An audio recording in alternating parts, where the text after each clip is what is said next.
Selamat sore, selamat jumpa lagi dalam seminar GTI sore hari ini. Kita bersama-sama akan belajar pada sore hari ini tentang keanggotaan gereja, tentang komitmen, tentang menghadapi masa pandemi, dan juga kita akan menyinggung tentang penggembalaan. Menarik tentang keanggotaan gereja ini, karena ada beberapa orang bahkan sudah mengatakan, oh, saya nggak anggota gereja mana-mana. Yang penting, saya percaya dan cinta Tuhan Yesus, dan saya anggotanya Tuhan Yesus. Jadi kemana-mana saya pergi, saya mengatakan bahwa saya anggotanya Tuhan Yesus. Sebab kalau lihat-lihat gereja, wah, malas saya. Jadi saya anggotanya Tuhan Yesus, tapi tidak anggota gereja mana-mana. Nah, saudaraku, saya punya anak yang ketiga. Pernah pada suatu waktu ketika dia sudah mulai lancar berbicara, waktu dikasih makan, dia nggak suka. Akhirnya dia ungkapkan rasa tidak sukanya dengan, aku nggak mau nasi. Kenapa nggak mau nasi? Nasi kayak belatungi.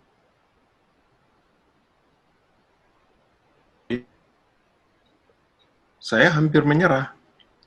Tapi kemudian saya bertanya lagi, loh, kenapa belatung itu? Dia diam.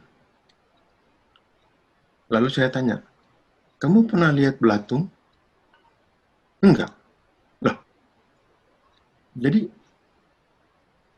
kenapa nasi itu kamu bisa katakan kayak belatung?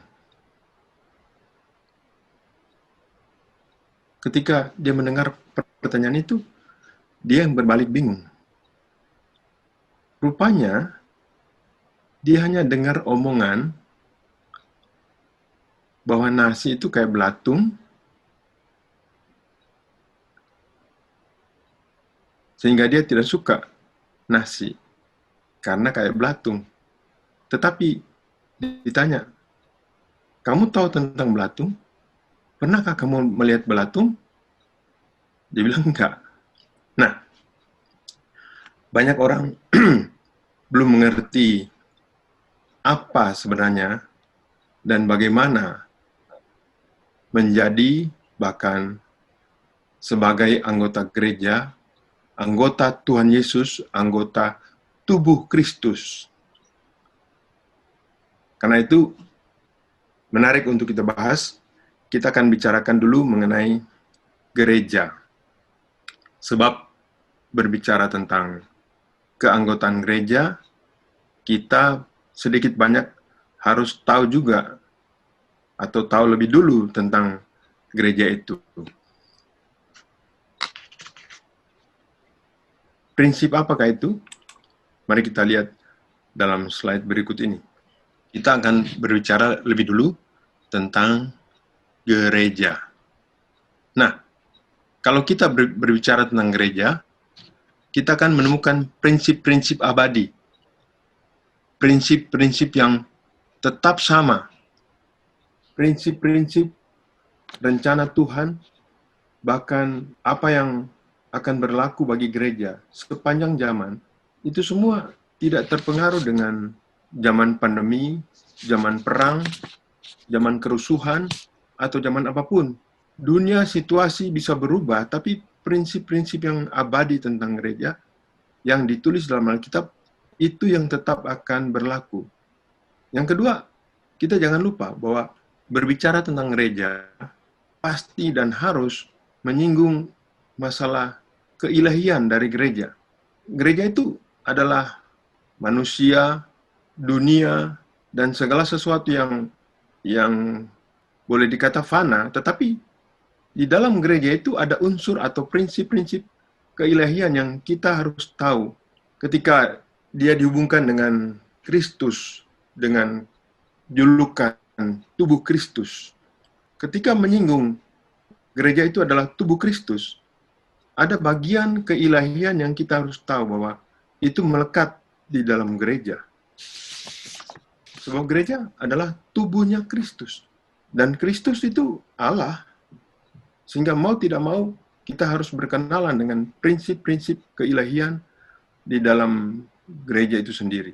Dan lagi, prinsip-prinsip yang ya dan amin. Maksudnya, ada hal-hal yang meskipun kemungkinannya kecil, meskipun manusia berkata tidak mungkin, tapi pertama, kita tahu bahwa itu adalah pernyataan, bahkan doa, kerinduan Tuhan Yesus, maka itu pasti terjadi. Dan yang kedua, karena iman membuat kita yakin semua prinsip tersebut, ya dan amin, dan pasti terlaksana. Kita akan melihat sedikit lebih lanjut tentang kata gereja di dalam Alkitab. Kita harus berkenalan dengan kata jemaat dan kata gereja. Dalam kekristenan, keseharian, bahkan di luar sana, semua orang mengetahui, bahkan sering memakai kata gereja. Tetapi anehnya, Alkitab kita, bahasa Indonesia, yang menjadi kanon, bisa disebut terjemahan baru, 74, yang mengalami berbagai revisi, di dalam Alkitab kita itu tidak tercantum kata gereja. Yang ada adalah kata jemaat. Nah, paling tidak kita kenal dengan dua istilah ini. Kata jemaat itu akar katanya mirip dengan Jumat, bahasa Arab, yang mempunyai arti kumpulan atau assembly atau congregation, yang dalam bahasa Yunani disebut kuriakon atau kuriakos, kumpulan orang-orang yang milik Tuhan. Jadi penekanannya dari kata jemaat itu milik Tuhan. Sedangkan kata gereja sendiri ditransliterasikan dari bahasa Portugis, yaitu igreja, yang mungkin sekali dari rumpun yang sama di bahasa Spanyol disebut iglesia. Ini kemungkinan besar juga ditransliterasi dari bahasa Yunani, eklesia. Ketika kita sampai pada eklesia, dan itu yang ternyata dipakai dalam bahasa Yunani Alkitab, hampir semua kata eklesia di dalam bahasa Indonesia diterjemahkan jemaat. Bahkan semua, sebab tidak ada kata gereja dalam Alkitab bahasa Indonesia. Jadi orang-orang yang dipanggil oleh Tuhan untuk keluar dari dunia ini, dari cara hidup duniawi, dan diutus kembali ke dalam dunia untuk membawa kabar baik, untuk menjadi garam dan terang. Singkatnya, eklesia atau gereja adalah kumpulan orang-orang yang dipanggil keluar dan diutus kembali oleh Tuhan Yesus. Jadi, dua kata ini boleh dikata memang sinonim dengan penekanan bahwa jemaat itu penekanannya adalah umat milik Tuhan, sedangkan gereja berarti dipanggil keluar dan diutus kembali. Itu sekilas mengenai dua kata yang bersinonim dan yang satu yang tidak pernah muncul dalam Alkitab bahasa Indonesia, tetapi kita semua tahu dan kita perlu tahu bahwa arti gereja itu bukan bangunan, bukan sekedar nama organisasi, tetapi gereja adalah yang dipanggil keluar dan diutus kembali. Itu dari kata yang dipakai untuk kedua entitas ini. Lalu hendak mengerti lebih lanjut mengenai anggota gereja atau keanggotaan gereja, kita juga perlu memahami realitas dari gereja. Realitas dari gereja itu artinya gereja itu salah satu aspeknya adalah aspek individu. Yang kedua aspek keumatan atau mengenai umat. Yang ketiga aspek lembaga. Aspek individu itu menceritakan bahwa di dalam gereja itu setiap individu diperhatikan. Jadi mengurus gereja pasti mengurus individu. Dan Tuhan sangat peduli dengan setiap individu. Tuhan tidak memperlakukan umatnya dalam jemaat sebagai sebuah kelas atau sekelompok orang, tetapi Tuhan berurusan, berinteraksi, dan Tuhan sangat peduli dengan individu, satu persatu. Seperti dikatakan dalam Kolose 1 ayat 28, dialah yang kami beritakan apabila tiap-tiap orang kami nasihati, dan tiap-tiap orang kami ajari dalam segala hikmat untuk memimpin tiap-tiap orang kepada kesempurnaan di dalam Kristus. Jadi aspek individu itu sangat kental, ada di dalam gereja. Kemudian aspek umat atau keumatan. Di dalam gereja juga harus kita mengerti bahwa bukan hanya individu-individu yang terpisah, yang tidak ada kait-mengait satu dengan yang lain, tetapi di dalam gereja itu dibicarakan tentang keumatan, yaitu orang banyak yang terkumpul menjadi satu dan disebut dengan istilah-istilahnya luar biasa. Paling tidak kita baca dulu 1 Korintus 1 ayat 2, kepada jemaat Allah, atau kalau kita baca dengan pengertian tadi, kepada gereja Allah di Korintus, yaitu mereka yang dikuduskan dalam Kristus Yesus dan yang dipanggil menjadi orang-orang kudus, dengan semua orang di segala tempat yang berseru kepada nama Tuhan kita Yesus Kristus, yaitu Tuhan mereka dan Tuhan kita. Dalam Roma pasal 1 ayat yang ke-6, kamu juga termasuk di antara mereka, kamu yang telah dipanggil menjadi milik Kristus. Jadi, sekumpulan umat, sejumlah orang yang menjadi anggota gereja, itu ketika berbicara atau ketika membicarakan tentang realitas gereja, maka mau tidak mau kita harus berurusan atau berhadapan, atau yang diurus di dalam gereja itu, gereja sebagai sekumpulan orang, sekumpulan individu yang disebut umat. Nanti kita akan lihat lebih lanjut. Tetapi paling tidak kita tahu bahwa selain sebagai secara individu, ada juga aspek keumatan secara bersama-sama.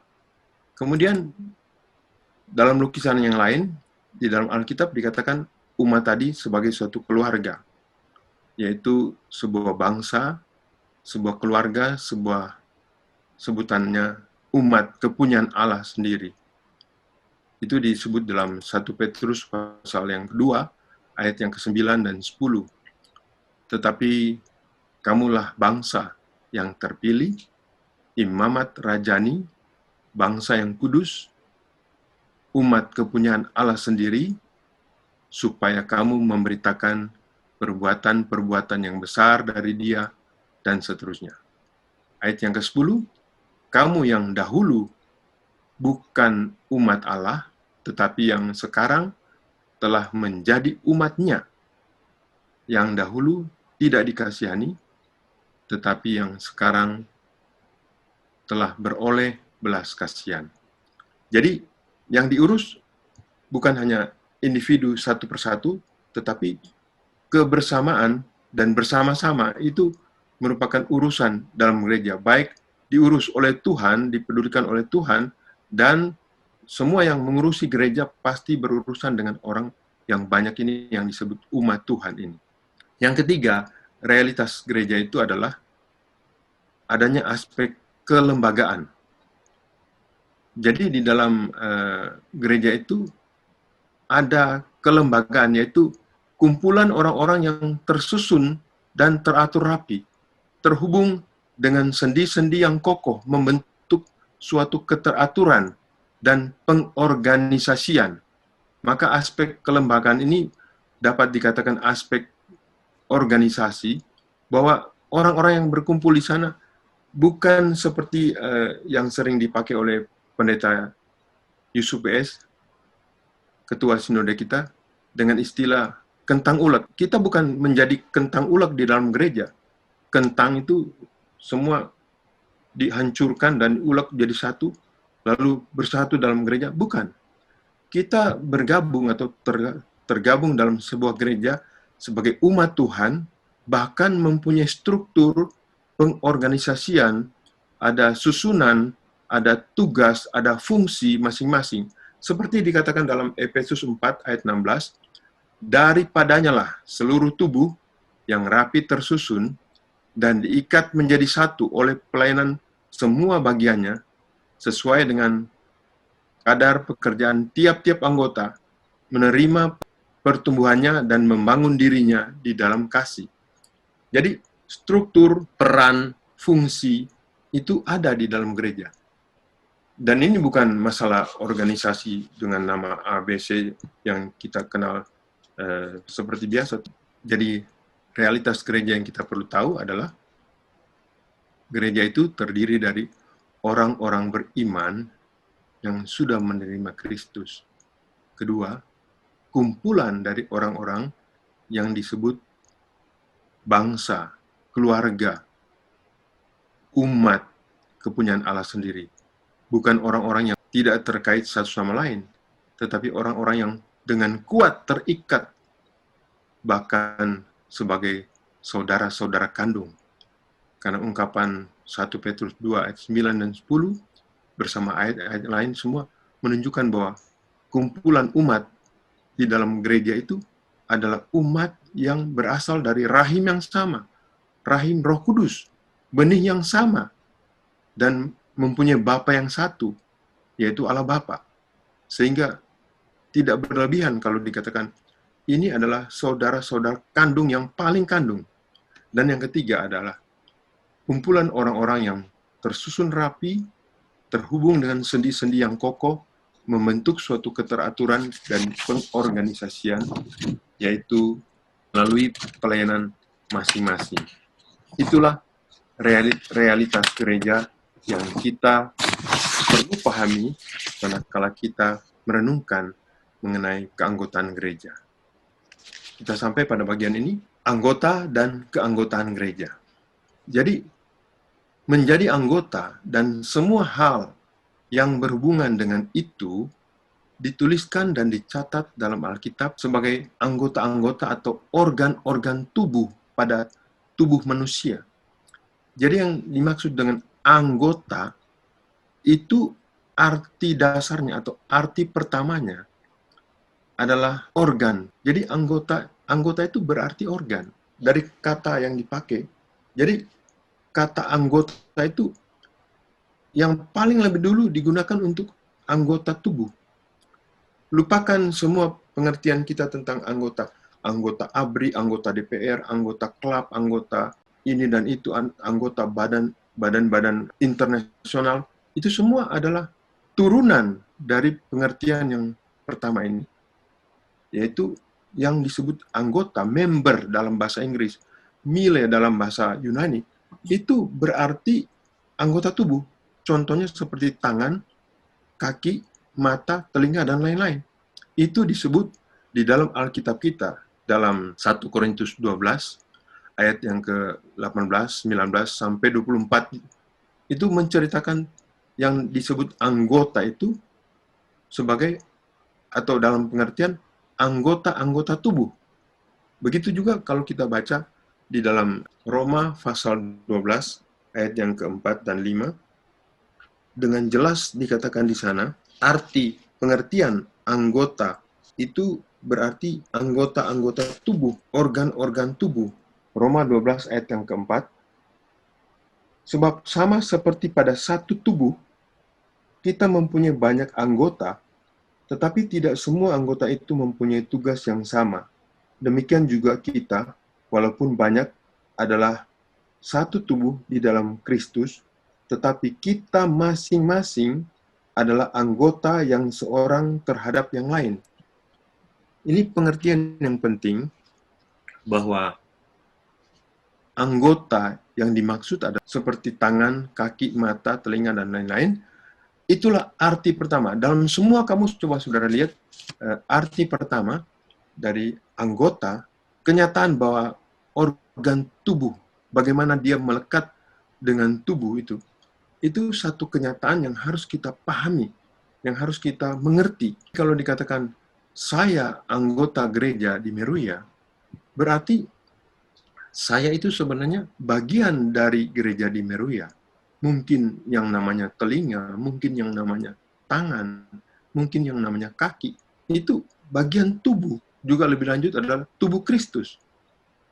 Bahkan di dalam Roma pasal 12 ayat 4 dan 5 tadi, ada sebuah ungkapan yang sungguh-sungguh harus menyadarkan kita. Dikatakan, kita di dalam satu tubuh terdiri dari banyak anggota, dan setiap kita beranggotakan yang lain. Keterkaitan kita itu dengan anggota-anggota tubuh Kristus yang lain itu terkait sebagai anggota tubuh. Saya kira tidak terlalu sukar. Coba sudah kaitkan tangan dan kaki saudara. Begitulah keanggotaan. Begitulah anggota-anggota tubuh kita menyatu sedemikian rupa. Kaki kita dan tangan kita tidak akan pernah ada bayangan, tidak akan pernah ada pemikiran, saya mau titip kaki saya malam ini, saya mau pergi keluar hanya dengan tangan. Itu mengerikan. Jadi yang namanya anggota itu seperti itu. Anggota adalah anggota-anggota tubuh. Nah, dalam perkembangan abstraksi yang lebih lanjut, lalu kata anggota ini dipakai untuk menjelaskan bagian dari sebuah organisasi, bagian dari sebuah perkumpulan, bagian dari misalnya anggota DPR itu bagian dari kumpulan Dewan Perwakilan Rakyat itu tadi. Tetapi yang paling dasar artinya adalah organ tubuh. Hal yang kedua yang kita perlu tahu, keterikatan setiap anggota gereja tadi, yang kita sudah baca di dalam surat 1 Petrus, adalah suatu ikatan persaudaraan dari sebuah keluarga besar, suatu bangsa, suatu umat milik Allah sendiri. Jadi yang namanya anggota gereja itu orang-orang yang bersaudara. Bahkan tadi kita sudah lihat persaudaraannya itu saudara kandung. Itulah arti dari keanggotaan gereja. Selain sebagai anggota tubuh atau organ pada tubuh, arti yang kedua adalah anggota persaudaraan, bahkan persaudaraan dari saudara-saudara sekandung. Dengan demikian, begitu kuatnya, masih ada lagi berbagai ilustrasi dan ungkapan Alkitab tentang keanggotaan anggota dan keanggotaan gereja ini, tetapi dari dua penjelasan ini, kita dapat mengerti bahwa keanggotaan gereja itu sangat penting dan sangat kuat. Dan kalau namanya berkomitmen, saudara tidak usah tanya. Mau tanya pada tangan, kamu mau tetap tinggal di situ atau mau pindah atau mau tinggal di lemari? Tidak ada. Tidak ada ucapan begitu. Sebab tangannya tetap harus utuh, harus terkait, harus bersama-sama dengan tubuh itu sendiri. Tidak mungkin dia ditinggal, tidak mungkin dia terpisah. Begitu juga dengan keterikatan setiap anggota gereja sebagai saudara. Kalaupun harus terpisah, misalnya orang yang pindah kota, barangkali harus berpisah dengan saudara-saudara yang tinggal di kota ini. Tetapi ikatan, hubungan, persaudaraan mereka itu jelas tidak akan bisa diputuskan oleh apapun. Kota tempat tinggal mereka boleh berbeda. Satu bisa tinggal di sini, satu bisa di Surabaya. Tetapi persaudaraan itu mengikat mereka. Jadi, keanggotaan gereja adalah keterikatan yang sangat kompak dan dari setiap anggota tubuh Kristus, keterikatan tiap organ-organ tadi yang sangat kompak di dalam tubuh Kristus, dan hubungan atau keterkaitan persaudaraan dari saudara-saudara kandung. Itulah keanggotaan gereja. Nah, semua pertanyaan, semua persoalan, semua perbincangan, pembicaraan mengenai anggota, kita akan selalu merefer ke sini. Kita harus pikirkan ini. Jadi manakala ada banyak pemikiran, apa boleh orang pindah gereja? Apa harus orang tetap berkomitmen? Apa harus anggota-anggota gereja itu digembalakan? Bagaimana di zaman pandemi ini?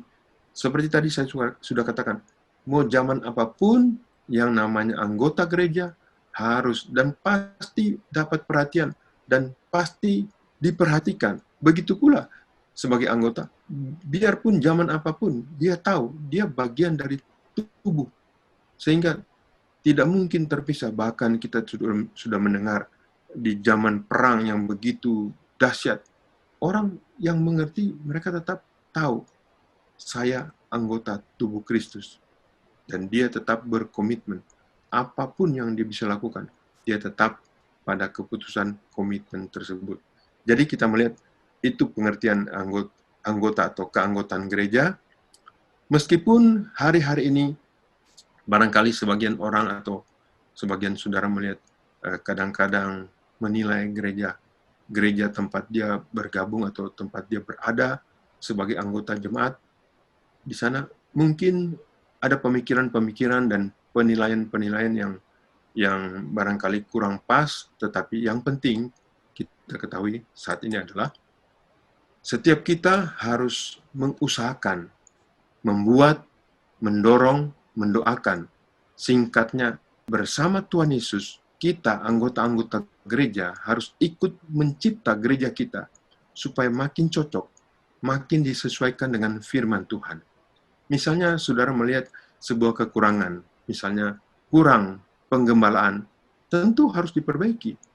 Dari mulai daftar anggota, lalu pengabsen, bagaimana setiap anggota itu dicek setiap hari, setiap minggu, bahkan dicari tahu keadaannya, apakah sedang dalam keadaan sakit atau sedang dalam keadaan undur, satu persatu, seperti dikatakan tadi dalam Kolose 1 ayat 28 dan 29, itu tiap-tiap orang diperhatikan. Nah, kalau itu yang saudara rasa belum terjadi dalam gereja saudara atau di tempat gereja kita masing-masing, itu yang kita perlu bicarakan, kita perlu usulkan, dan yang penting kita terlibat di dalamnya untuk ikut membuat, mendorong, mendoakan segala sesuatu yang kurang supaya makin cocok, makin sesuai dengan firman Tuhan. Dan ingat, yang kedua, yang terpenting adalah setiap kita adalah bagian penting dari tubuh Kristus yang punya peranan, tugas masing-masing yang harus kita jalankan, harus kita isi tempat kita itu. Kita telah diletakkan oleh Tuhan di dalam gereja kita masing-masing, dan kita adalah orang yang penting, paling tidak minimal di mata Tuhan. Kalau di mata orang, mungkin di mata pemimpin atau di mata rekan-rekan gereja, mereka barangkali memandang kita tidak terlalu penting. Jangan pusing. Kita harus tahu di mata Tuhan, kita adalah bagian yang penting. Dan kita harus tahu bahwa bersama-sama, kita masing-masing bersama-sama dengan pemimpin-pemimpin yang ada, rekan-rekan anggota yang ada, untuk bisa terus mengembangkan, memperbaiki gereja lokal kita masing-masing dengan peran dan tugas kita masing-masing bersama-sama untuk satu kali kelak membentuk tubuh Kristus global. Tubuh Kristus sedunia itu berawal dari tubuh Kristus sekota, kemudian tubuh Kristus di Indonesia, dan akhirnya membangun tubuh Kristus global sedunia. Di sana atau ke sana, setiap kita punya peran, punya tugas, dan kita perlu ikut bersama-sama mewujudkan apa yang menjadi cita-cita Tuhan terhadap gerejanya. Puji Tuhan. Demikian tadi sedikit penjelasan mengenai prinsip gereja dan apa itu keanggotaan gereja yang dicatat dalam Alkitab. Sekian.